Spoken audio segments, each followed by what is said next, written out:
സംസ്ഥാനത്ത് ബാർ ലൈസൻസുകൾ അനുവദിക്കുന്നതിൽ മത്സരിച്ച് പിണറായി സർക്കാർ.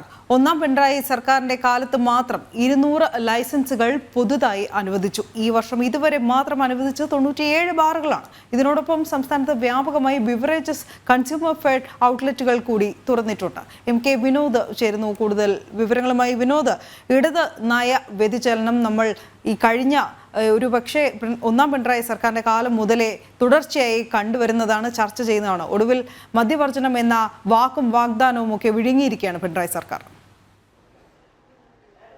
തീർച്ചയായും അനു, മദ്യം പരമാവധി ഒഴുക്കുക എന്നുള്ള സമീപനമാണ് പിണറായി സർക്കാർ കൈക്കൊള്ളുന്നത്. അതിന്റെ പ്രധാനപ്പെട്ട കാര്യം വരുമാനത്തിന്റെ ഏറ്റവും വലിയ സ്രോതസ് എന്ന് പറയുന്നത് സംസ്ഥാനത്തെ സംബന്ധിച്ചിടത്തോളം മദ്യവും ലോട്ടറിയുമാണ്.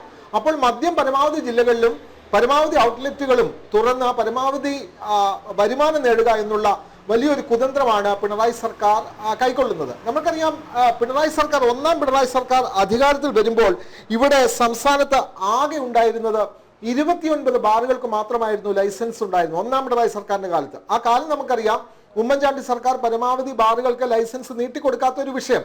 ഉമ്മൻചാണ്ടി വന്നത് KPCC അധ്യക്ഷൻ VM സുധീരനും തമ്മിലുള്ള ഒരു തർക്കം, ആ രാഷ്ട്രീയ സാഹചര്യം നമുക്കറിയാം. അതുകൊണ്ട് ഒന്നാം പിണറായി സർക്കാർ വരുമ്പോൾ 29 ബാറുകൾക്ക് മാത്രമായിരുന്നു അനുമതി ഉണ്ടായിരുന്നത്, പ്രവർത്തിച്ചിരുന്നത്. എന്നാൽ ആ പിണറായി സർക്കാർ വന്നതിന് ശേഷം ലൈസൻസ് നീട്ടിക്കൊടുക്കാതിരുന്ന 442 ബാറുകൾക്കും ഒറ്റയടിക്ക് ലൈസൻസ് കൊടുക്കുന്ന ഒരു സാഹചര്യം ഉണ്ടായി.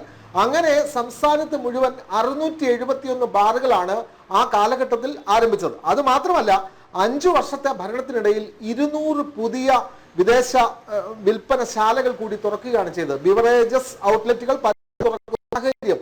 അങ്ങനെ എല്ലാ ജില്ലകളിലും പരമാവധി ബാറുകളും അതുപോലെ തന്നെ ഔട്ട്ലെറ്റുകളും തുറന്ന് ഇതിന് സംസ്ഥാനത്തെ പരമാവധി മദ്യ വിൽപ്പന വർദ്ധിപ്പിക്കുന്ന ഒന്നാം പിണറായി സർക്കാർ കൈക്കൊണ്ടത്. 671 ബാറുകൾക്ക് അങ്ങനെ ലൈസൻസ് ലഭിക്കുന്ന ഒരു സാഹചര്യം ഇപ്പോൾ രണ്ടാം പിണറായി സർക്കാരാണ് നിലനിൽക്കുന്നത്. അത് 2.5 വർഷം കഴിഞ്ഞ് 3 കടക്കുന്നു. ആ ഒരു 2.5 വർഷം കഴിയുമ്പോൾ 2.5 വർഷം കൊണ്ട് 97 പുതിയ ബാറുകൾക്ക് കൂടി ലൈസൻസ് അനുവദിച്ചിരിക്കുകയാണ്. അങ്ങനെ സംസ്ഥാനത്തെ മുഴുവൻ ബാറുകളുടെ എണ്ണം ഇപ്പോൾ 801 വർദ്ധിച്ചിരിക്കുന്നു. സംസ്ഥാനത്ത് ഒന്നാം പിണറായി സർക്കാർ വരുമ്പോൾ 813ഓളം പാർലറുകൾ മാത്രമാണ് ഉണ്ടായിരുന്നത്. അതിന്റെ എണ്ണവും വർദ്ധിച്ചിട്ടുണ്ട്.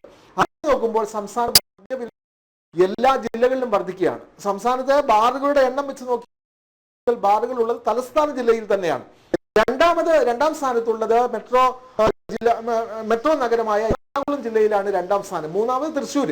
അങ്ങനെ ഇന്ത്യയിലെ തന്നെ ഏറ്റവും കൂടുതൽ മദ്യവിൽപ്പന നടക്കുന്ന സംസ്ഥാനങ്ങളിൽ ഒന്നായി കേരളം മാറുകയാണ്. നമുക്കറിയാം, പഞ്ചാബാണ് ആ ഒരു നിലയിൽ കേരളത്തിന് മുമ്പിലോ തൊട്ടു പിന്നിലോ ആയി ഓരോ വർഷവും മാറി മാറി ഉള്ളത്. അങ്ങനെ ഇന്ത്യയിൽ തന്നെ ഏറ്റവും കൂടുതൽ മദ്യവിൽപ്പന നടക്കുന്ന സംസ്ഥാനങ്ങളിലൊന്നായി കേരളം മാറുന്നു. ഇതിന്റെ പ്രധാനപ്പെട്ട കാരണം മദ്യവിൽപ്പനയിലൂടെ പരമാവധി വരുമാനം വർദ്ധിപ്പിക്കാം എന്നുള്ളതാണ്. മദ്യത്തിന് ഓരോ ബജറ്റിലും വില കൂട്ടാം, അതുകൂടാതെ ഓരോ സെസ്സും ഏർപ്പെടുത്താം. ഓരോ തവണയും വില കൂട്ടിയാലും ഇതിനെതിരെ ഒരു സമരവും നടക്കില്ല, ആരും സമരം നടത്തില്ല.